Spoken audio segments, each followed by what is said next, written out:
We did hit on our fade of the week. The Arizona Cardinals got -1 points against the Carolina Panthers, so we like that pick.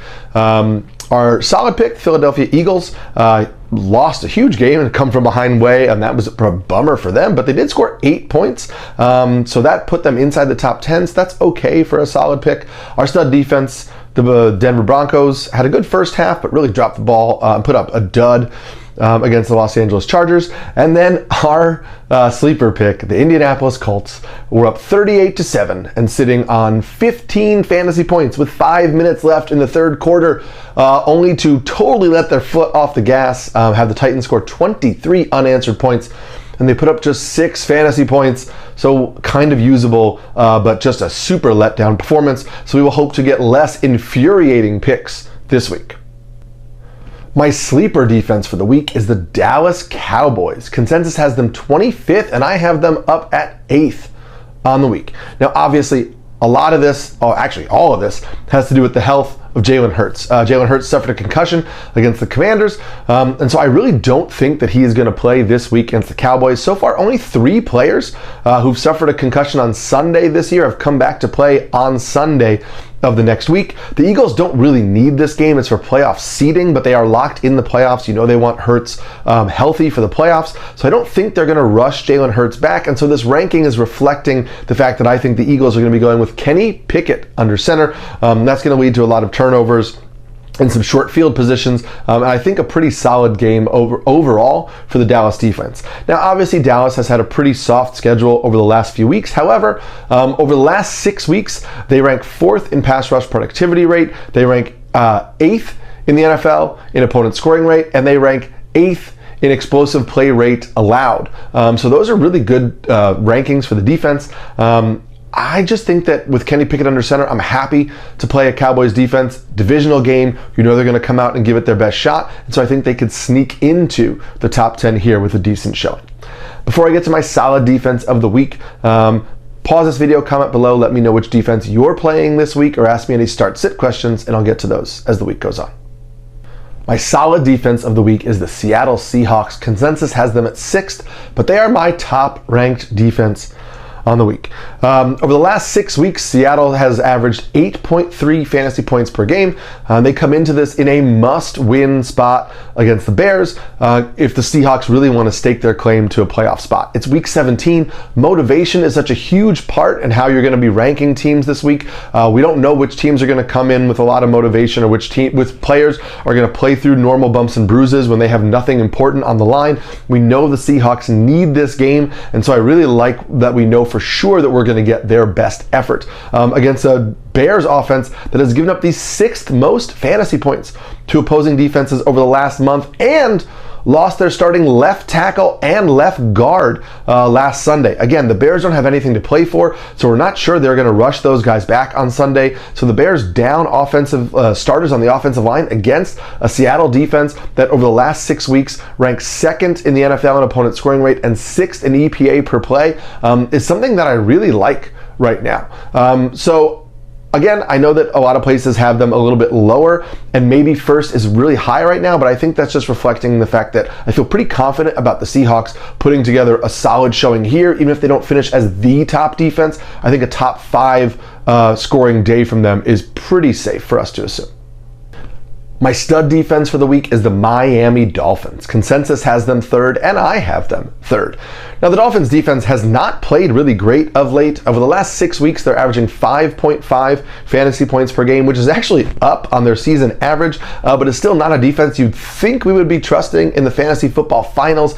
However, they get a great matchup against the Cleveland Browns offense that's going to be starting Dorian Thompson-Robinson at quarterback again. This is a Browns offense that over the last month has given up the most fantasy points to opposing defenses, and I don't really see that changing this week. We just saw a pretty mediocre Bengals defense score 18 fantasy points against the Browns last week, and so I think maybe not getting 18 points from the Dolphins, but getting a solid double-digit score from the Dolphins makes a lot of sense considering over the last 6 weeks, the Dolphins rank 12th in pass rush productivity rate, and they rank 14th in EPA per play, so they're just outside of the top 10 in those rankings. And as we said, for some of the other defenses in this video. The Dolphins have an outside shot at the playoffs. We know they're coming and giving their best effort. We know they have something to play for, while the Browns don't have anything to play for. So I really like Miami in this spot this week. The defense I am fading for week 17 of the NFL season is the Minnesota Vikings. Consensus has them at 7th, and I have them down at 19th on the year. Now, I have played the Vikings all year long. I've had them as my main defense all season in my home league, but they are just in a really bad matchup here against a Packers offense that gives up the second fewest fantasy points to opposing defenses over the last 2 months. Now, the Vikings do average 7.3 fantasy points per game over the last 6 weeks. However, they have only one game in that stretch where they've scored over 8 points. So they're basically living in the 6-point to 8-point range, and now they have one of the worst matchups that you can get. So I think it's pretty likely we could see them get 4 points, 5 points, maybe 6 points. And so even if they get 6 points, that's not usually a top 10 defense. So I can't really see them finishing in the top 10, even if things were going really well for them. But they have been slipping a little bit in some regards as well. They rank 23rd in the NFL in pass rush productivity rate over the last 6 weeks, and 15th in opponent scoring rate. Those are down from where they've been all season, and so this is a Vikings defense that's not really as good as they were the first 4 or 5 weeks of the season, in a really bad matchup, and so I just don't love playing them here. I'd be looking to find another defense if I could. That's going to do it for this video and this season of Pick 3 DST. Thank you for hanging out with me every single week as I gave you these defenses. I'll be back next season to do it again. As a reminder, click that link below to get the full article, which I'll update as the week goes on. And like and subscribe to get all of our content over here at NBC Sports. We will continue with all the other sports, and I will be back for fantasy baseball season to give you more weekly videos, so make sure you check me out there. Good luck in the fantasy football finals. Happy holidays, and I'll see you next season.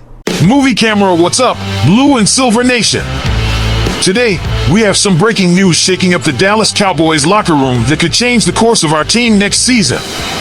We're talking about the potential departure of our backup QB, Cooper Rush. Could he be wearing a different NFC jersey soon? Stick with me, because in 50 seconds, I'll reveal all the details behind this story that everyone's buzzing about. 3 o'clock quick recap. We all know that Cooper Rush stepped up as the starter after Dak Prescott's Week 9 hamstring injury against the Falcons. He did an admirable job, leading the team to 4 wins in the last 5 games, finishing with a 4-3 record as a starter. But unfortunately, Rush is set to hit free agency, and he's already being linked to another NFC team. Fire, here's the big reveal. According to Bleacher Report experts, Cooper Rush might be heading to the Minnesota Vikings. With Sam Darnold, the Vikings' current starter, having a Pro Bowl season and set to enter free agency, the team might let Darnold walk and put their faith in rookie J.J. McCarthy, their first-round pick in the last draft. In this scenario, Rush would be the perfect mentor for McCarthy and a reliable backup who can step in when needed.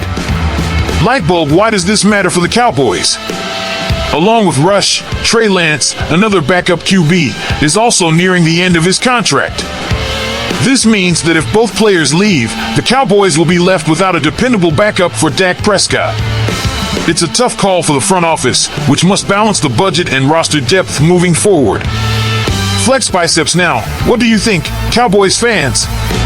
Should the team work to keep Cooper Rush, or let him find a new home and look for fresh talent in free agency or the draft? Megaphone, now it's your turn. Drop your thoughts in the comments, share this video with other fans, and don't forget to subscribe to the channel to stay up to date with all the latest Dallas Cowboys news. Hit that notification bell so you never miss an update. American football, go Cowboys! See you in the next video.